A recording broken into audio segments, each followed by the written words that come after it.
Good morning, everyone. Welcome to First Things First. Jenna, wild smile. We're starting the show. First Things First. Here we go. Nick Wright, Brandon Marshall.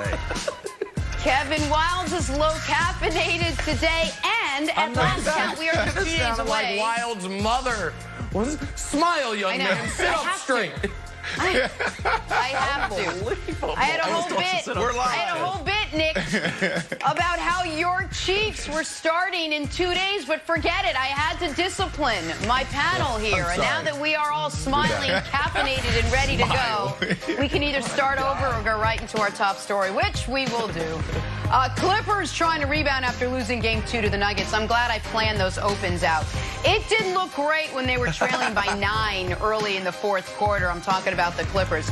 But what did we say all week? We said they needed both Paul George and Kawhi Leonard to show up, and that they did. Clippers went on a game-changing 14-4 run after that. PG finished with a game-high 32. Kawhi Leonard went 23, 13, and 6. And the LA Clippers hang on to take a 2-1 series lead. But, Nick, let's focus on that deciding fourth quarter. What did it tell you about this series? Yeah, listen, there's a brutal loss for the Nuggets. We talked about it yesterday. The Clippers had lost 11 games in a row when trailing by more than 4 entering the fourth. That was the scenario yesterday. The Nuggets extended that to a 7-point lead in the fourth, and then they got super tight late. And I know you mentioned Kawhi's overall stat line, but this is the second straight game where Kawhi was brutal in the fourth quarter. After going 0 in Game 2, he was 1 of 7 in Game 3. You've got to take advantage of that if you're Denver. And Jokic was good throughout, but quieted down late. Jamal Murray was bad throughout and was passive late, and all of a sudden, good God, that's Jerry Grant's music. And he's taking your 3 biggest shots of the game in succession in a row. And I understand that's how the Nuggets offense has been working. It's kind of egalitarian. If you're open, shoot. And Jerry Grant was not scared of the moment. Jeremy Grant, pardon me, Jerry's his brother. It was not scared of the moment, but he missed open shots, and the Clippers didn't. And so I feel this is an incredibly even match series. I think we have seen that throughout, but a game like last night is a game the Nuggets need to win. And Brandon, I want to give you credit, because when the entire world was elevating Jamal Murray to super duper star status, you pointed out, listen, the 4 best games of this guy's career have come in the last week. Let's see if he can extend it. Since then, 5 games, he's had 1 good one. He's averaging 17 points on 36% from the field. If Jamal Murray, Brandon, was just decent last night instead of bad, the Nuggets are up 2-1 despite how great Paul George was. But Jamal Murray wasn't there, and the Nuggets, to me, squandered a very winnable game. Hey, you're such a great teammate. Thanks for showing me that love and validating what I said. But this fourth quarter showed me that if Jamal Murray was consistent, that this wouldn't be a series. The first game of this series, Jamal Murray, he didn't have his legs. We knew that coming in. Yep. The second game, he did a good job. Yesterday, the last game, this guy couldn't find a basket. He was 1 for 5 in the fourth quarter, like you alluded to earlier. He was 0 for 3 at the 3-point line. If Jamal Murray was consistent, take a look at this graphic. If he was consistent, this wouldn't even be a series, because they also showed throughout the entire game that they are the better team. The Clippers fought hard for every bucket, for every stop. They earned that last night. I respect their fight, but they're just not the better team. When you look at Jokic, I really thought Jokic did a phenomenal job of getting everyone involved. He wasn't consistent through the 4 quarters, but he showed us that there is value in the big man. Not the big man just shooting threes, but the big man also in the post. So Jokic did a phenomenal job. Now Murray and Grant need to step up and do theirs. You know, it's the first day of school today for the Wilds children. And I tried to get them to bed early, and they couldn't. They came in, they were like, Dad, my room is too bright. I'm like, what is it? and I turned off all the lights, but then I looked outside and I saw the big playoff P Batman signal right over our house. I said, oh, sorry, kids, it's going to be a long night. Playoff P is here. The light was illuminating the whole neighborhood because playoff P is back. And you know what, Nick? When I knew that the Clippers were going to win this game, it's after Doc called that timeout. They were down 8, boom, down 2. Playoff P grabs a rebound, pushes the ball up court, gets a little pick, hits a 3. Then they were only down 1. I was like, oh, they're going to win. This is real playoff P. He played 40 minutes. I know you love a lot of high minutes totals for your star. Had 32 points, 12 for 18, 5 for 7 from threes, 4 rebounds. I know you're going to be like, hey, this is what he's supposed to do. Like, yeah, I agree. But this is the super confident playoff P. This is who we really want to see. This is not just star. This is like superstar playoff Paul George. Good. So, Nick, that's what I want to see more of. If that keeps going, I don't think your Nuggets have a chance, buddy. Well, they're not my Nuggets. I just picked them to beat the Clippers. I have no particular affinity for them. Well, I do like Jeremy Grant. He's a Syracuse guy. Okay, right. So I'm renting them, like you. I'm taking them for a test drive, Wilds, like you did with the Blazers. I just actually have the courage of my convictions to make the pick. Listen, Paul George was fantastic, and I know Kawhi is... Sorry, Wilds, I'm never going to let you live that down. I know Kawhi is going to get all the headlines because he had a fingertip block. But Paul George was the best defensive player and offensive player for the Clippers last night. He was exceptional. You mentioned Doc Rivers calling a timeout. I want to give a little advice to Mike Malone moving forward in the series. You need to learn from Doc Rivers in this. Doc Rivers works the refs from the moment the game is tipped off to after the game ends in his press conferences. And because of that, the Clippers tend to get, and this is one of the reasons to have a veteran established coach, a favorable whistle.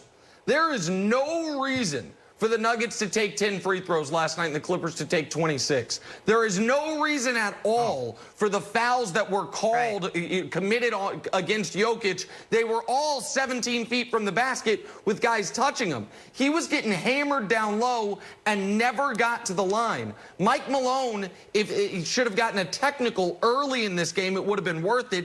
And in Game 4, that's what I would advise an early technical. I can't, Nick. Because the Nuggets. Nick, I can't let you do this. I can't let you do this to a phenomenal coach. He's done probably the best job in the bubble of getting his team prepared to play. He's a phenomenal coach, and he's definitely got his guys in position. It's not his fault that these guys went 5 for 14, 5 for 17, Grant and Murray. If these guys hit half of their shots, it's not a series. Mike Malone need to do exactly what he's done to get him to this point. Don't change it up. So, Nick, I've now listened to all of you go back and forth. Was last night's game more about what the Clippers did in the fourth quarter or what the Denver Nuggets couldn't do because of Jamal Murray? Which one was it, Nick? Well, no. I mean, listen, the Clippers imposed their will defensively late, but the Nuggets still got shots they like. I mean, Jeremy Grant, those are shots that in round 1 he was making. He just didn't make last night. The Clippers needed to lock down defensively. And here's the thing that's very odd about the Clippers defensively. For stretches of games, like the end of the first half last night, which shout out to our friend Chuck. He pointed out at halftime on the broadcast. He was exactly right. That's where the game flipped when a 12-point lead went to a 2-point lead. And in the final moments of the fourth quarter last night, the Clippers defense was exceptional. They have just shown no willingness to do that throughout a game. They would go through a stretch of great defense and then allow a layup after a made basket in transition because guys don't get back. So, Paul George was great. Kawhi had that one great defensive play and another rough second half. And the second best player on the Nuggets was terrible. So to me, it's a cornucopia of reasons, if you would, Jenna. But in my opinion, this series was always going 7. I think through 3 games, we have more evidence that it is going 7. All right, well, Game 4 set for tomorrow night. See how the Nuggets now respond. Hey, how has Cam Newton responded to those who thought he wouldn't mesh with Belichick? Let him tell you next. First things first. Back here talking Dallas Cowboys. Our friends over at Fox Bet have been hard at work crunching numbers. Here's what they came up with. Dak and the Cowboys with the 4th best odds to win the NFC. That behind the 49ers, the Saints, And the Bucks, but ahead of Philly and Seattle. So, Brandon, let's focus on Dallas now. Just 5 days away from their season opener. On Sunday Night Football against the Rams, are the Dallas Cowboys built to win the NFC? They are. They are built to win. They can compete with any team. They have a defense that can be really good. They lost some people on the offensive line, but we know that they're committed to the run game. They have, Ezekiel Elliott that can really tote this thing, first down, second down, and third down. And then you have, possibly 3 number 1 wide receivers, okay? And then you have Dak, who gets better every single year. And we continue to devalue him. We continue to overshadow him with all the other headlines, with all the other quarterbacks. So I do think they have an opportunity to be really good. However, there's some stiff competition out there. You have the 49ers, you have the Saints, you have the Seattle Seahawks, who I really like. And if I had to bet on anyone coming out of NFC right now, it would be the Seattle Seahawks for almost the same exact reasons that I like the Cowboys. Now, when I look at, this year, it's going to be interesting because you're really going against 2 opponents every single week. You're going against the team you're facing, and you're going against COVID-19.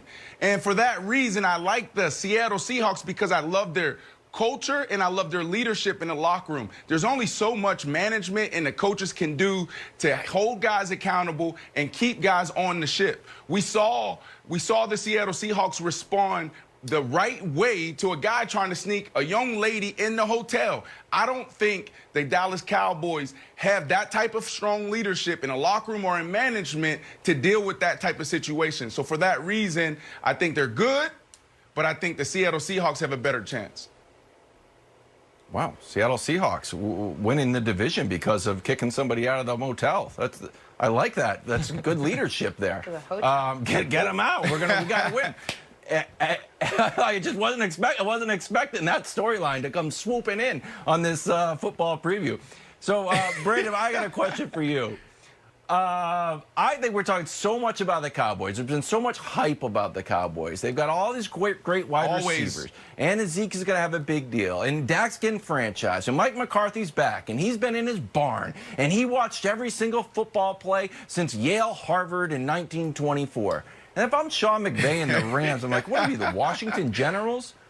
We're playing Sunday night. I'm Sean McVay. My star is falling a little bit. And I'm looking around like, we need to win this game and win it convincingly. If I'm Jalen Ramsey, like, I need to get my contract. I know you guys got 3 wide receivers. Maybe I'll cover them all and shut them all down. Aaron Donald's like, yeah.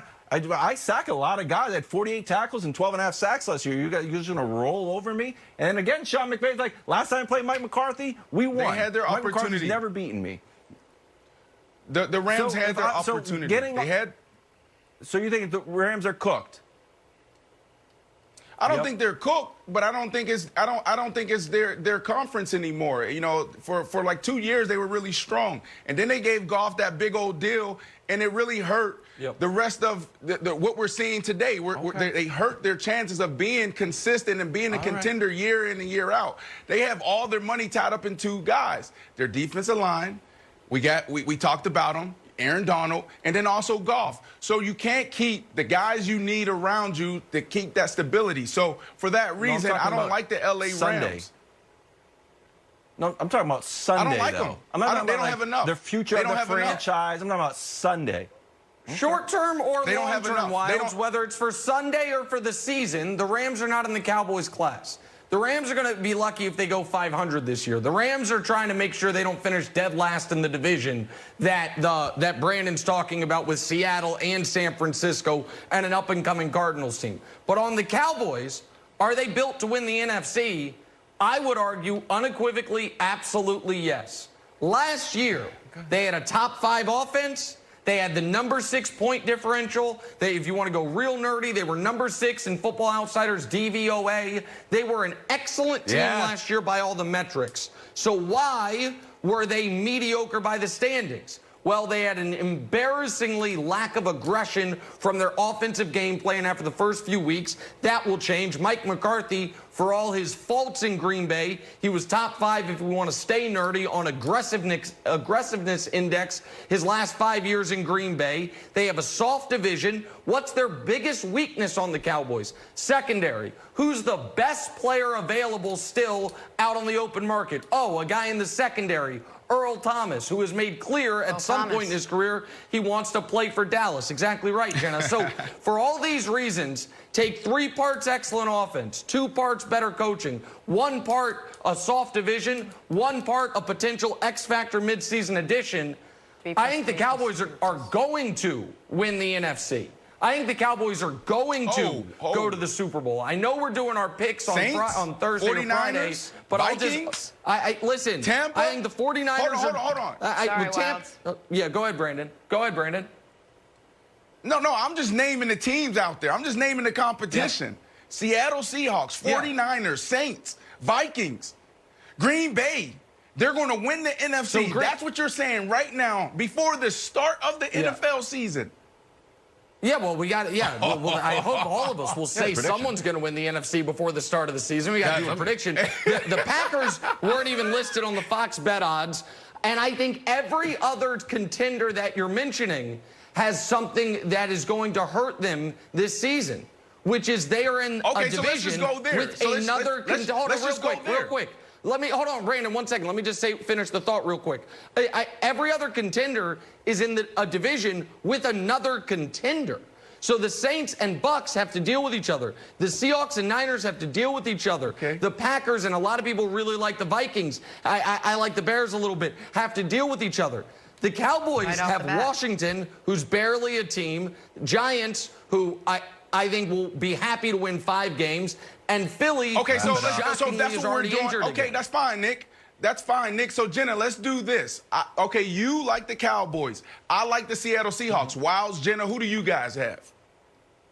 Well, I just think that put him on the spot. Let me just say, we're just all assuming Dak Prescott is the exact same Dak Prescott from last year. He bet on himself last year and was great. He's going to bet on himself again this year. Isn't this all predicated? Isn't their success all predicated on how Dak Prescott plays this year? Oh, look at Jenna. She's running away from the question. She won't answer. Yeah. Who do you have winning the NFC? Those kind of questions. I'll answer Jenna's question, and I'll kick it to you, Wilds. Yes, I agree. But for almost every team in the league that we're talking about, how good, what are their Super Bowl chances? A lot of it comes down to, is their quarterback going to be good? So, yes, this won't work if Dak is bad. Seattle won't be good if Russ is bad. Luckily for them, he's never bad. Russ isn't going to. So, yes, of course. Right. But the other thing the Cowboys do have going for them in regards to the quarterback is Brandon brought up the elephant in the room, COVID. What happens if you lose some guys or guys have to miss a few weeks because Dak's never been hurt, but what if something happens to him with the virus for a couple weeks?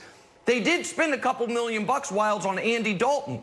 So even in that scenario, if they lose their quarterback for one reason or another for a month, Wilds, they're better set up than most teams are to not have it fall off the cliff.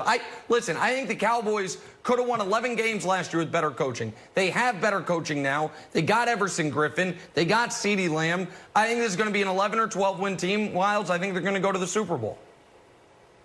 Okay, so the thing that I'm interested in is we talk about all the new weapons that they have. Is the newness actually good? And we look at the sameness of teams like the Seahawks and teams like the Saints. Well, I personally like the Saints. I'm like, oh, we're consistent. We don't necessarily need all the preseason games. We know each other. We know where the bathroom is. You got so many new guys in Dallas. You got so many new guys in Tampa Bay. I think that consistency, Brandon, is going to be sort of the word that wins the day. Yeah, I mean, you're right there, Wilds. I mean, I can't argue argue with you on that one. Continuity and chemistry is key. When you look at the Saints, I do like them for that reason. They've been doing the same thing for 10+ years. You're right. They know where the bathroom's at. He knows where the guys are going to be sitting in the locker room. They know 30 minutes before kickoff, Drew Brees is going to be standing in the mirror, putting his eye black on and rocking side to side, going through every situation. So, yeah, there's some teams set up for success. The Saints are that team. You can even throw the 49ers in there. You know, the last couple years, you know, they've kept this group together. So, you know, it's going to be an interesting year, but I like the Seattle Seahawks. I know Jenna won't answer, but Wiles, did you pick? We got to wait. No, I think we're doing our picks Thursday. Listen, we got to wait. We're going to be doing our picks Thursday. Jenna, don't let him bully you. But I'll just tell you got quick, time. You got time. I'm not getting bullied. Before we go to break, I'll just let you know, when people have an expectation of a team that is so high that they're going to already go to the Super Bowl because on paper they look that good, that's where I say let's hold on just a beat. It happened with Cleveland 2 years ago. Let's take a break. Chiefs. But we should mention Cowboys and Rams, Sunday Night Football. Back to the NBA on the other side. Clippers taking control last night in Game 3. But how? How'd they do it? And can they do it again? These are all questions to be answered next. First things first. Oh, I'll answer, Brandon. Fox NFL Sunday is back this week. Great slate of early games. And then it's America's Game of the Week. Brady and the new look Bucks taking on Breeze and the Saints. Check your local listings for the games in your area, or you can watch it on the Fox Sports app. Going to get a playoff back here game type of rating. Nuggets, Clippers, Game 3. All right, what happens when Paul George shines down the stretch? The Clippers tend to win. Playoff P finishing with a game-high 32. Kawhi goes 23-13-6, and the Clippers, Chris Broussard's Clippers, take a 2-1 series lead over Denver. Speaking of the aforementioned Chris Broussard, he joins us now, and I will start with you, my friend. Is this series as good as over if you got Kawhi and Paul George continuing to play like this? Jenna, I'm going to be humble. Look, obviously, I think the Clippers are the best team. And when their two best players ball out like they did last night, they're tough to beat. I think they're going to win this series. They were great. I think Kawhi Leonard played such a great floor game that even Nick has to give him some love. The passes he was throwing, he threw a couple of LeBron James passes, you know, and he didn't force it against the double teams or the traps. He played a great floor game and then scored in the fourth when they needed to. I'm not even going to mention the block, the finger block, okay? I'm not even mentioning that. Paul George Are you talking about Kawhi Leonard right now? Hold on. Were you talking about Kawhi Leonard right there, Broussard? Yes. Wow. Kawhi didn't play well. The standards have fallen. Wow. No, I'll let you finish your point. He didn't force it against the double teams. He found his teammates. To pass to Zubac for the dunk was ridiculous, and then he hit some shots in the fourth. But look, Paul George carried them all night and was terrific. But let me say this. I want to give Denver some respect. They are a tough team, and there are ways for them to win another game in this series. Obviously, Jamal Murray's just got to be bigger. I know he's going against Paul and Kawhi, two of the best defenders, not to mention Patrick Beverly. But this is what the next level is about, and he's got to step it up. And then Jeremy Grant, you saw him taking some of those threes late. Michael Porter Jr. had it going. I don't know if the young kid can do that consistently, but last night he should have been in the game late instead of Jeremy Grant, or at least in addition. Maybe he's the one taking those threes instead of Grant. It could be a different story. And then finally, Denver's got to be more aggressive. They only got 10 free throw attempts. I know they generally don't get to the line a lot anyway, but they can't go only 10 times when the Clippers are going almost 30. So those are ways that Denver can, you know, win another game. I think it'll go 6. That's what I said. But, the Clippers are the better team, and even Nick Wright. Listen, it's a very evenly matched series, and it was a great win by the Clippers last night. Paul George was exceptional. But this is why I get painted as some Kawhi Leonard hater, because evidently I'm the only person who wants to evaluate him fairly. Jenna's lead talks about how great Kawhi played. Chris Broussard is talking about, hey, he made a couple shots in the fourth quarter. No, he didn't. He made one. Can we show his fourth quarter? Can we show his fourth quarter of the last 2 games? Because I know listen. Oh, he had a LeBron. Oh, look, my God. Oh, my goodness. He did improve from game 2. He wasn't good in the fourth quarter last night. He had a great block and a great pass. But he had a floor general game. He had 6 assists and 4 turnovers. He was under 50% from the field. Like, with this, Kawhi had been unbelievable the first 7 games of these playoffs. The last 2, he has not been good. We just showed you the fourth quarters, but we could have expanded that. The second halves, the last 2 games, he's 3 for 17 with 13 points. A great floor general game. He almost had as many turnovers as assists. Like, I don't know what we're talking about here. We're just at Broussard. Like, what are we doing, man? Like, the Clippers won because Paul George was great, Jamal Murray was terrible, and the Nuggets, to me, got a little tight late. Yes. Got a little nervous late. Jamal didn't want to shoot. All of a sudden, Jeremy Grant's the only one taking shots. That's all legit. But Kawhi Leonard's 23 points on 45% shooting. Oh, my goodness. Wow. I mean, that's how you become the best player in the world. You read a lot of stats. And PG. Did Kawhi not play a good game? He played bad. A fine game. By a star standard, it's not a good game. He played bad when he needs to step up and play well. He didn't.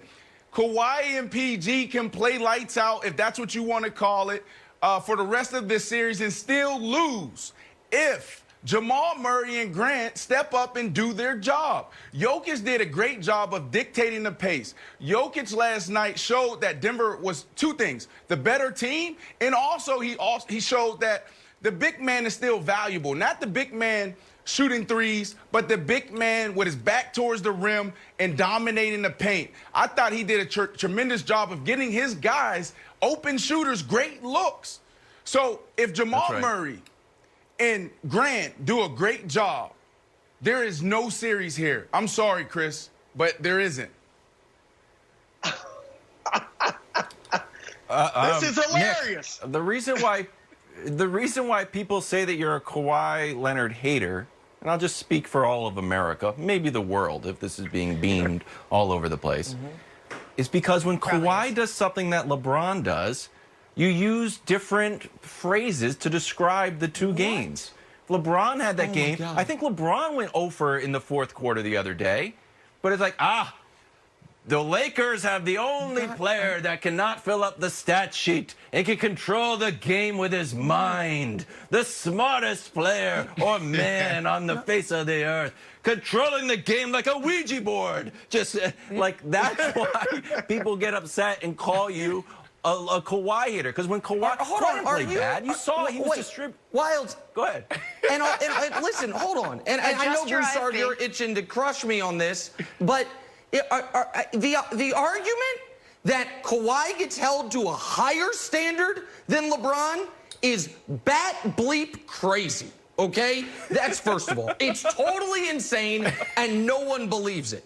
And one of the reasons that there are times when LeBron cannot score a bunch of points but still have a good game is because he does control every aspect of the offense. Evidently, the bar of achievement for Kawhi is so low, he can have what you know why we hear, and we might hear from it later, we heard from Paul George on the court and then Patrick Beverley at the podium. One of the reasons we're not hearing a bunch from Kawhi after the game is because he didn't think he played well. TNT didn't think he played well. They asked for Paul George.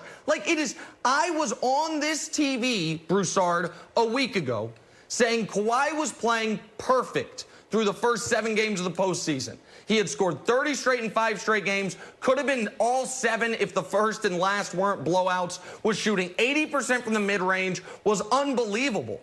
That can be true, and it also can be true that a guy who has made 1 fourth quarter shot in the last 2 fourth quarters, both of which were close, is not playing great down the stretch of these games. Like Broussard, Paul George was unbelievable.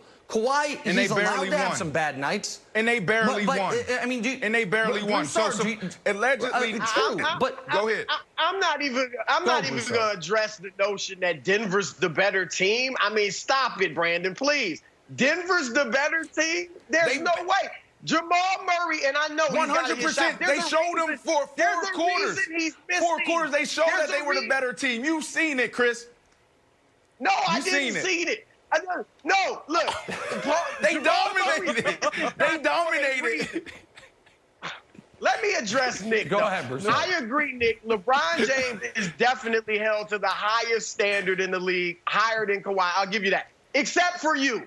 You hold Kawhi to a higher standard. That's right. You just rattled off a bunch of stats, and they're accurate, no question. But if anyone could watch that fourth quarter and feel like Kawhi didn't play well, okay, his shot was off. But how about the rebounding? 14 rebounds. How about the passes? how about the defense? That's the thing. His shot was off. Paul George was picking it up. Lou hit a couple. Lou's still off, too. And, I mean, I gave you a bunch of things Denver could do to win. I didn't give you the improvements that the Clippers could make. Lou Williams still has not Williams and found himself. Montrez. Yeah. Okay? Those are big. Agreed. I mean, so JaMychal Green, I think he could play a little more. I'd like to see him a little more against Jokic because he can take him out and hit the three. So, and to say Kawhi didn't play well, this is where sometimes numbers lie. His floor game was great. He didn't force the shot like he did in Game 2. Game 2, he was horrible. He forced the shots against the double teams and the traps. Yesterday, he read the floor much better, and I thought he was really good. Listen, I agree, and I do want to end this with some fairness. I think it was the best 6 assists, sub 25 point, sub 50% shooting game we've seen this postseason, where you made one shot in the fourth quarter, a tight fourth quarter, and your second best player carried you. I think it was the best game like that we've seen in the postseason so far. And Wilds, and I know we got to go. I just want to let you know, my source, the one that's been telling me about the Brady-Godwin beef, hit me up this morning and said he's hearing, because of the fourth quarter struggles from Kawhi, he might go to Doc and ask to load manage Game 4. They're up 2-1. Give him a night off. He can get his legs back underneath him. That's just what I'm hearing. That's what I'm hearing from my sources. You know. Thank you. Thank you. Who would have thought that of all the players in all the sports, the topic of Kawhi Leonard would have been our most controversial the last couple of months? All right. I love it. We got to take a turn here. And we are back here talking Patriots just 5 days away from Cam Newton's debut and thus the official beginning of a new era in Foxborough. So what are fair expectations for the post-Tom Brady Patriots? Cam Newton joined WEEI to talk about how he and Bill Belichick have meshed since they started working together. Take a listen.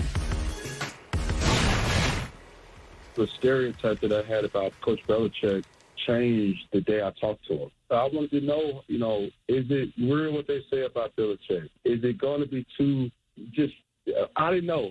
And I think, honestly, been a match made in heaven for me, just knowing that, I'm at a place where everything is pulling in the same direction and everything is geared towards winning. Cam Newton himself with some questions about how he and Bill Belichick will get along. With that, we welcome in Brian Westbrook. Brian, what did you make of what Cam had to say? Well, I loved everything Cam brought up. I think, so many people focused on the things the differences, the reasons why Cam and Bill Belichick wouldn't fit. We never really focused on the reasons why they would fit. And Jenna, I've been on teams where guys had core fundamental difference in their thought process in women, politics, religion. But we all had one thing in common. We all wanted to win. And we all understood in order for us to win, we had to go out there and work hard. And that's one of the common grounds that Bill Belichick and Cam Newton have found, that they're going to be the first one in the building, the last one to leave, that they're going to work harder than everyone else because they want to win. And the other thing that I think is really important that Bill Belichick and Cam Newton have in common is that they both have something to prove. I mean, just remember the conversations after Tom Brady left New England. Everyone was saying, well, is Bill Belichick a good enough coach? It kind of sounds crazy for me even saying it now. Is he a good enough coach to win without Tom Brady? Can he get it done without Tom Brady. And if you listen to a little bit more of that interview with Cam counted every single day that he was out of work. But after he got released from the Panthers until he got picked up by the Patriots, he said it was 86 days that he was out of work. And so they both have something to prove. They both have a chip on their shoulder. They want to show the world that they can get it done, and they're putting in the work at this point to make that happen. And Brandon, you've seen it in different locker rooms. Guys with personality differences find a way to make it work as long as they can go out there and work hard and win football games. And I think that's the same thing that's going to happen in New England. 100%, and as shocking as it may seem, this may indeed be a match made in heaven. I look at the makeup of these guys, high performers. They work hard, okay? They get the job done. There should be no questioning Bill Belichick or Cam Newton, because these guys are the same person. There seems to be this synergy between high-performing athletes, players, and no-nonsense disciplinarian coaches. We saw it in going back in history with Bill Belichick and Randy Moss. We saw it with Bill Parcells and Lawrence Taylor.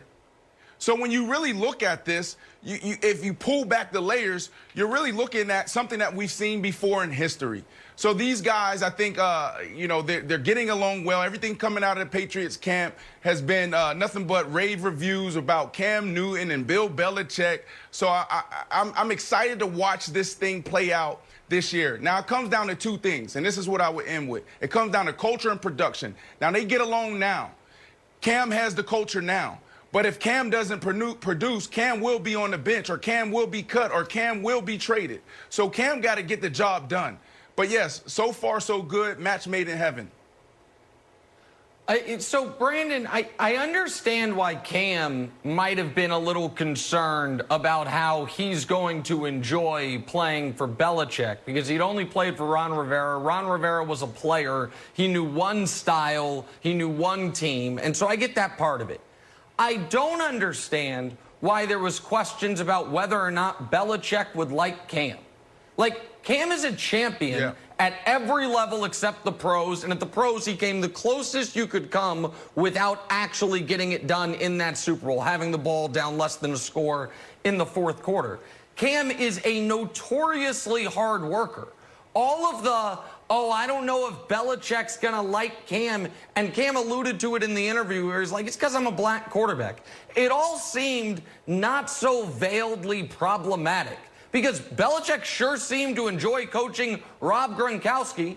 Belichick has sure seemed to enjoy coaching big personalities. Julian Edelman isn't exactly a wallflower, and Belichick has enjoyed coaching him. So the only question was, to me, Jenna, was Cam going to be able to be healthy enough to be Cam Newton? If he was, I was fully confident that Belichick would like Cam, would choose Cam as his starter, would say good things about Cam if he ever spoke about him.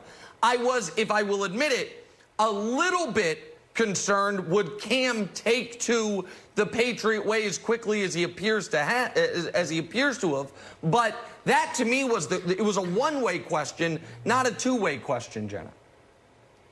But Nick, it wasn't just members of the media or fans who questioned Cam Newton's fit in New England or Cam Newton's fit with Bill Belichick and their differing styles. Cam himself said, not just yesterday in that interview with WEEI, but a few months ago, said he had questions about whether there would actually be a legitimate fit between the two of them. Take a listen. My agent hit me. I was, no cap. I was working out. And he was like, hey, man, we just got an interest from a team. I'm like, okay, cool. Who? And he was like, New England. I said, hold on. Like, how is me and Belichick gonna mesh? You know what I'm saying? Because that was the first thing I thought. Because it's like perception. But I think his perception of Belichick is not that. There is no, how is it gonna work? For me, all he wanna do is put you in a place to succeed. Yeah. And I'm happy to see it. Okay, so it wasn't just media or fans or Cam. It was also Victor Cruz-Wilds, and it was also OBJ, because they have such differing styles. That's, I think, where people came from when we said, hey, are they going to mesh? Looks like they have. Yeah, so real quick, Jenna, before we talk about this, can we also save that clip when Odell is on the Patriots to show how happy he is? So that will come in handy in a few years. You can't have everything, Brandon, Wilds. You can only have most things. Watch that clip. Look at Odell. He's like, he wants to win. Yeah. No, I'm stuck in Cleveland. That's what Brandon, players want. In Cam's original quote from WEI, he's like, stereotypes, like, are we going, I didn't know if it was going to be, and he kind of holds his tongue. And then in this last Victor Cruz interview we saw, he was like, there's a certain trepidation about, like, he can't quite put his finger on it. And I've talked to guys at my old job who played for the Patriots, and some guys like Teddy Bruschi are, like, obviously, like, pro-Patriot the whole way. They're still bleeding Patriot Nation. Other guys who it didn't work out for were like, it just didn't work. Like, I wanted to do all this stuff. And Belichick said, like, no, this is your route. That's all. And I didn't talk to Belichick for a few weeks. What is the perception around the league? Because I know the media perception. He gives, like, terse press conferences. What is the perception of players? Can you put into words what Belichick's perception is amongst players in the league? Yeah, Brian, you know this. We have this fraternity. Everybody talks about football is family and it's fraternity. One of the things that we do all the time when we get together, we ask, yo, B, how was T.O.? How was Donovan McNabb? How was Andy Reid? When we run into the New England Patriots guys, hey, how is Coach Belichick? How is Tom Brady? Right? Like, we ask those questions.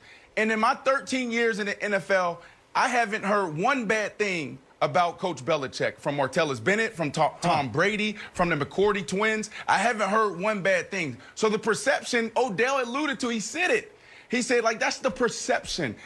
Players want structure. Players want discipline. We thrive in that. When there's no discipline, when there's no structure, there's pure chaos. There's a perception around players that players don't want to be in that. So you saw OBJ light up when he talked about, like he wanted to be there. Like he wanted to take Cam's place. So I think we got to look at both sides here, Brian. I know you understand this, but this fraternity, we always talk about how is this guy, how is this coach, or what happened in this situation. So for me, I think this is a match made in heaven. I'm doubling down on what Cam Newton said. Yeah, a lot of players do, and a lot of people just in life just go by the perception. But I think Bill Belichick is going to offer something to Cam that he may not have received anywhere else, because he's always been the best athlete on the football field, the best player on the team. He's going to give him that structure, but he's going to give him that criticism. He's going to say, I'm going to treat you just like everyone else. And I think that's something that Cam wants at this point as well. He wants to be treated like everyone else. He wants to be yelled at. He wants to be screamed at. Now, maybe not as much as everyone, but at the same time, he wants to be held accountable to a high standard, because he understands that in New England, because people are held to a high standard, because that's the culture and character of that football team, that's how they win football games. And that's the #1 goal for Cam Newton and Bill Belichick. How do we win football games? And I think Bill Belichick will bring the best out of Cam, because he's going to hold him to that high standard, and Cam will certainly live up to it. Cam Newton's New England Patriots set to face the Dolphins on Sunday. Yeah, go ahead. Story. No, go ahead. We'll move on. I'll come back to my Saban story. All right, I'll hold you to that. No, we gotta cover these Rockets. The biggest question surrounding the Houston Rockets, I promise it's a good question. It's next. It's first things first. And then we'll get to Brandon.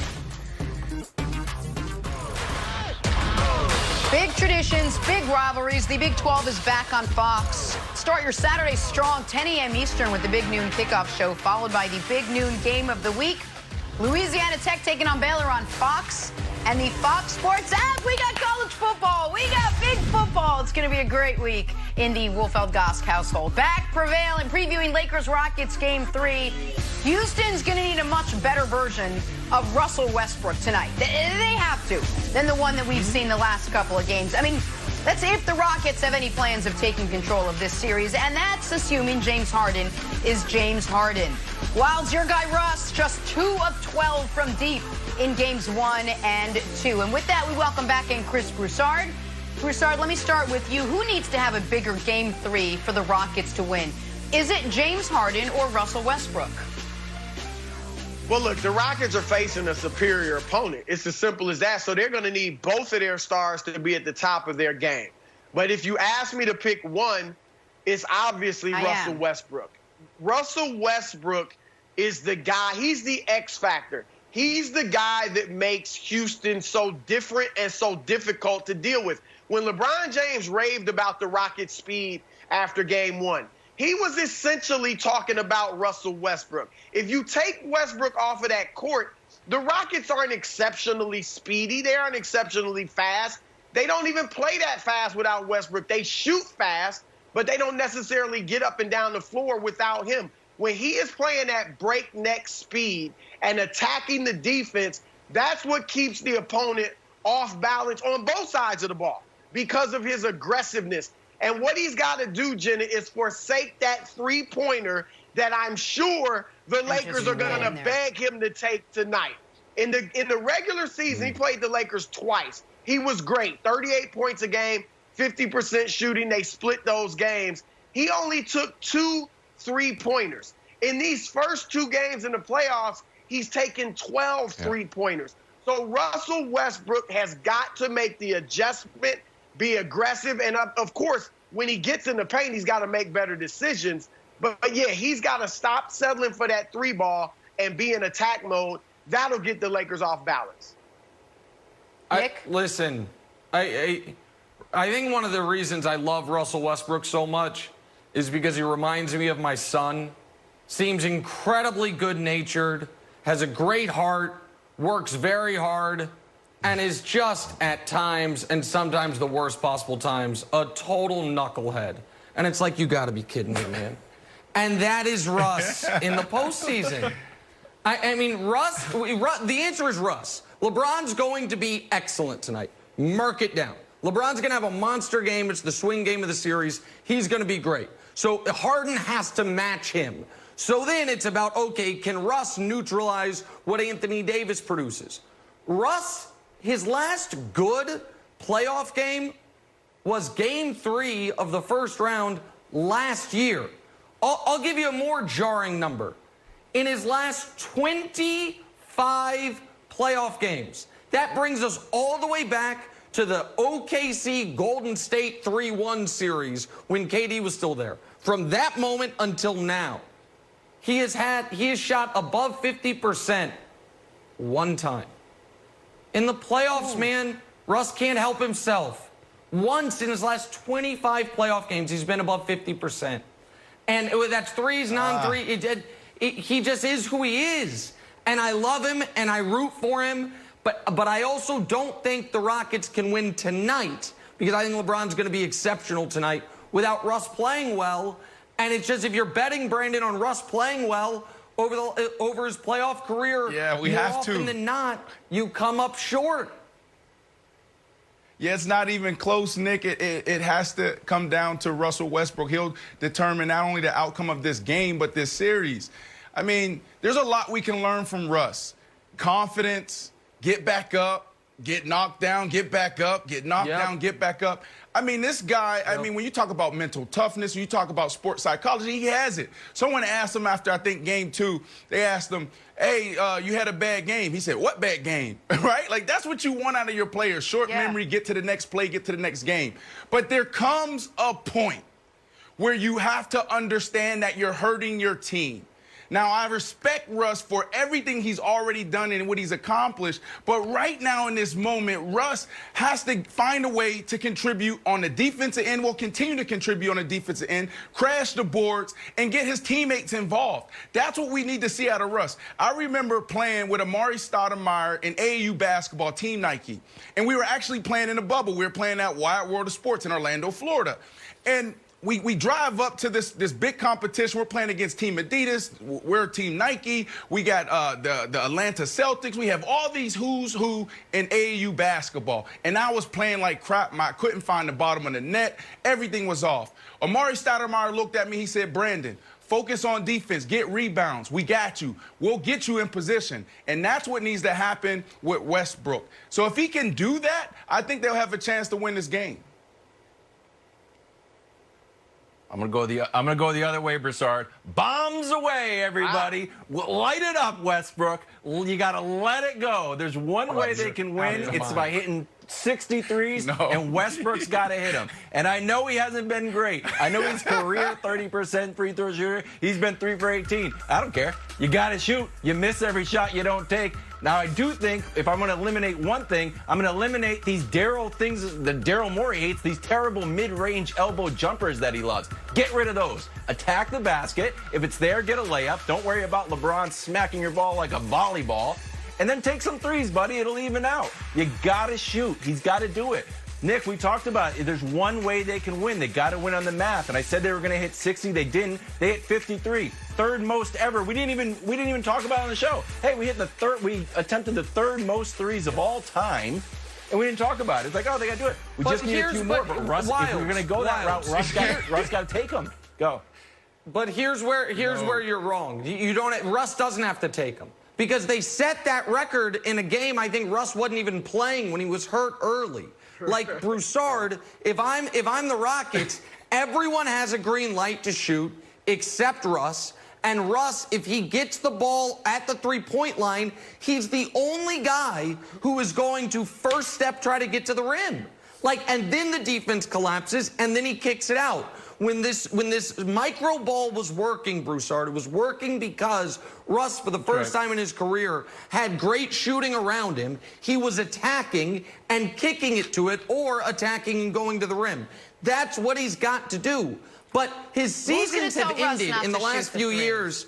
Well, especially Broussard, his seasons have ended with him. There was a game where he took 18 threes and a game where he took 19 threes in OKC. He likes to shoot the damn three ball in the playoffs. It's just not a good idea for him, Broussard. Light it up. But nobody's going to tell him to stop, Broussard. Wilds, I'll try to find a silver lining in what you said. All the other Rockets bomb away. Russ, no way. But his legacy is on the – he's a Hall of Famer. We all know that, all-time great. But his postseason, Nick hit it on the head. His last 4 postseasons, including this one, he's below 40% shooting, all out in the first round since Kevin Durant left. Yeah. That is going to be a big but on Russ's legacy if he can't turn this thing around in the playoffs. All right, Russ, if you're watching, we had some friendly advice for you. Maybe shoot less, drive more. I don't know. That's what Nick says. Wilds has different advice. Game 3, Rockets-Lakers later tonight. Back to football now. Are Dak and the Cowboys Super Bowl bound this season? That's next. This is First Things First.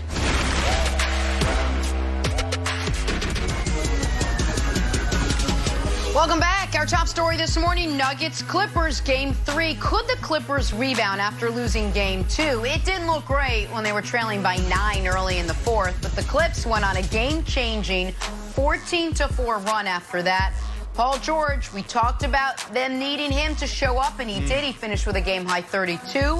Kawhi Leonard, 23, 13, and 6 on the night, and the Clippers hung on to win Game 3, and with that, they now take a 2-1 series lead. Lucky or not, that's the situation they find themselves in. Nick, I'll start with you. Let's focus on that deciding fourth quarter. What did it tell you about this series? Well, it told me that last night, at least, the Clippers were ready for the moment and the Nuggets weren't. The Clippers, as they did at the end of the first half, about midway, at the very end of the second quarter, they did this, and then about 6 minutes left in the game, they did this. They finally exerted themselves defensively the way we know they have the ability to. They just, for some reason or another, choose not to for long stretches of the game, and the Nuggets folded a bit. Jamal Murray has been either an NBA Jam on fire or bad, with no in between. 10 games this postseason, 9 of the 10, he's either above 35 points or below 20 points. Like, there's not a lot of Goldilocks zones right in the middle for him so far. And last night was a game where he was on the bad side of that spectrum. So despite the fact that Jokic was really good and Kawhi struggled mightily in the second half for the second straight game, the Nuggets didn't have enough. And all of a sudden, it's Jeremy Grant taking the 3 biggest shots of your season, potentially, or of the series at least up to this point. And that's going to be a problem for them. So, listen, Brandon, I feel these are 2 incredibly evenly matched teams. It's why I picked this series to go 7. But During round one, when folks were anointing Jamal Murray as one of the next league stars or superstars, you said his 4 best games of his career have come in the last 96 hours. Let's pump the brakes on it a bit. Jamal Murray's going to have to recapture some of that Donovan Mitchell dual magic, or else my pick of the Nuggets winning this thing in 7 is not going to come to fruition. Yeah, I mean, we don't even need him to be that, right? Like, we just need this guy to be consistent. I mean, that's what the fourth quarter taught me was when he's consistent, they win. When he's inconsistent, they lose. Let's take a look at this graphic. It shows it right in the numbers. Like, I don't even look at this graphic. Like, this is unbelievable. When this guy plays well, this team wins. It's as simple as that. I think that this fourth quarter also told us that Denver is the better team. I thought Jokic did a phenomenal job of getting his guys open shots because he finally put his back towards the rim and dominated. I know Shaquille O'Neal was happy. He was proud. He was making passes like Shaq. I mean, he was also shooting. Shaq never shot the ball like Jokic is doing right now. But we saw the value in old school big men dominating the post.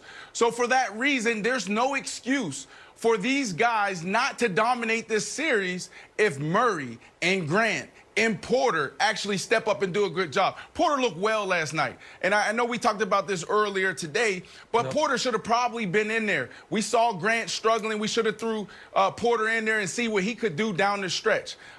To me, it's all about the Nuggets. I like this team, Wilds. I don't know where you stand here, but the Clippers, they fought for everything, every stop, every basket. Like the Clippers, to me, play really well and still barely won the game.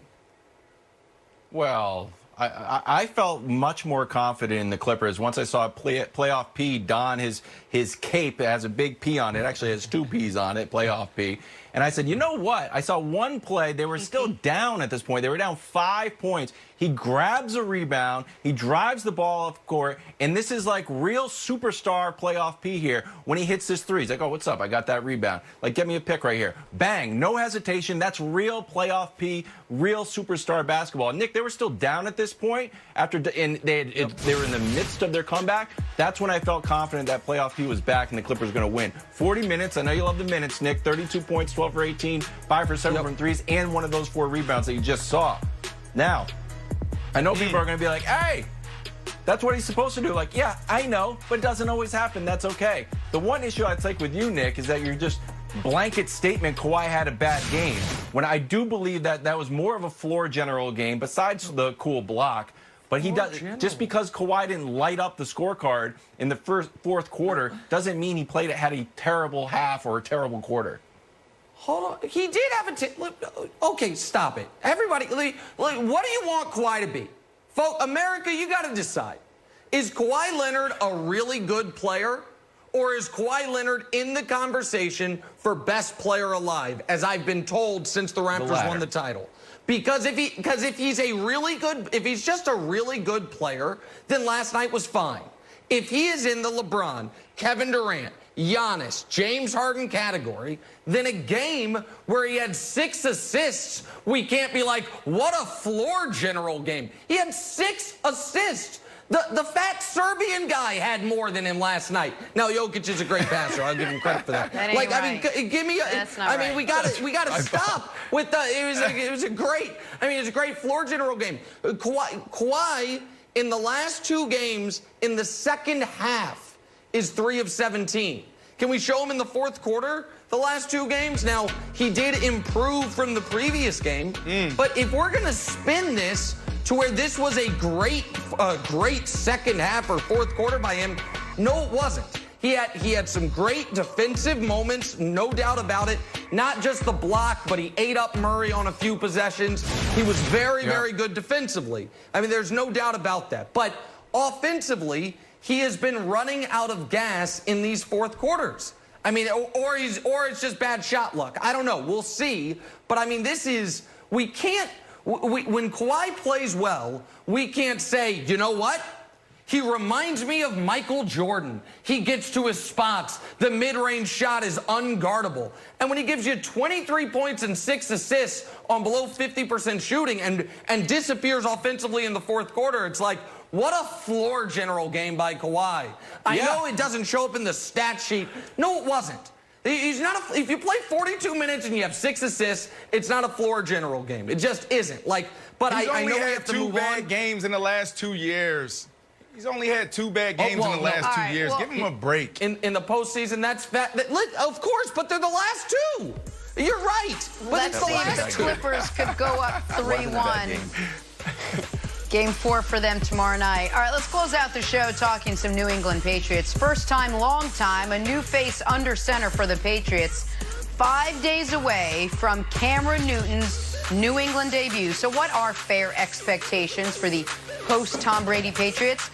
Cam joined the radio station WEEI to talk about how he and his head coach Bill Belichick have meshed to get the Patriots right where they want to be. Take a listen. I think every type of stereotype that I had about Coach Belichick changed the day I talked to him. I wanted to know, is it real what they say about Belichick? Is it going to be I didn't know. And I think, honestly, it's been a match made in heaven for me, just knowing that, I'm at a place where everything is pulling in the same direction and everything is geared towards winning. And just in time, too, as they'll open this season this weekend. Brandon, what did you make of what Cam Newton had to say? I'm not surprised that it's a match made in heaven. I've been in the NFL. I was in the NFL for 13 years, been around the game for 15 years. And we talk about this fraternity. Every time we get together, whether it's at a Super Bowl, some type of event, we see each other in passing, we always ask each other, how was it playing with Tom Brady? How was it playing with Jay Cutler? How is Martellus Bennett? That is the topic. So when I've had these discussions with Tom Brady, with Martellus Bennett, the McCourty twins, and I can go on Randy Moss, I'm like, how is it playing for Bill Belichick? Name dropper. And in my 13 years, I've never heard one person say a bad thing about Coach Belichick. Not one. I think there's an interesting dynamic and a synergy between the player, the superstar player that toes the line, lives on the edge a little bit, and that no-nonsense disciplinarian coach. This reminds me of Coach Saban, or reminds me of Bill Parcells. We've seen this in history. We've seen it with Bill and Randy Moss. We've seen it with Bill Parcells and Lawrence Taylor. So to me, I'm not surprised by this. I'm interested to watch this thing play out for the next couple of months. Wilds, I just think back to one of Bill's favorite players was Randy Moss. He's talked about that. And Randy had an exuberant personality, but Bill, when he would talk about Randy before he made the Hall of Fame, he talked about how much fun he was to be around. The idea that because Bill Belichick is curmudgeonly to the media, he doesn't enjoy being around good company, having a good time. Like, I don't know that we know that about him. And you made a big deal of the way he fell all over himself in the NFL 100 video talking about Ed Reed. Because he was like, it's the greatest play I've ever seen in my life. And I think Belichick has a unique appreciation, Wilds, for guys that are unique athletic specimens. Guys who are like one of one as far as what they can do physically in NFL history. And for good or for bad, Cam's one of those guys. So I think Belichick's really excited, Wilds, about what he's able to do with Cam that he wasn't able to do with Brady, even though Brady's the greatest player ever. I agree. I think the narrative that he can't coach all types of players is silly. If you want to win football games, come to New England. If you don't want the producer all up in the video, come to New England. So, look, he coached Teddy Bruschi. Teddy Bruschi was climbing Mount Kilimanjaro. He coached Gronk. Gronk's on a cruise ship, Gronk's party cruise. 71 wide receivers caught balls from Tom Brady. Like, we're fine. You want to win, come to New England. We're fine. Great sound advice. I love it. We're fine. All right, guys, last minute. Here we go. Game 3, Rockets-Lakers tonight at 9. This series all tied up at 1 game apiece. Brandon, what's the X factor in tonight's game? I mean, is that a question? It's Russell Westbrook. End of discussion. Why? Wilds. You wanted to shoot more? Because I do. 3 for 18 from threes. You know what? You miss everyone that you don't take. Bombs away from Westbrook and the entire Rockets. 63s tonight. Big Rockets win, Nick. Go ahead, Nick. The X factor is one that's going to give me agita. We know LeBron's going to be great. Harden should be great. The X factor tonight, Jenna, it's going to be Rondo. He's going to play 30-plus minutes. He's emboldened from game 2, and I'm already anxious about it. Rondo's the X factor. Enjoy.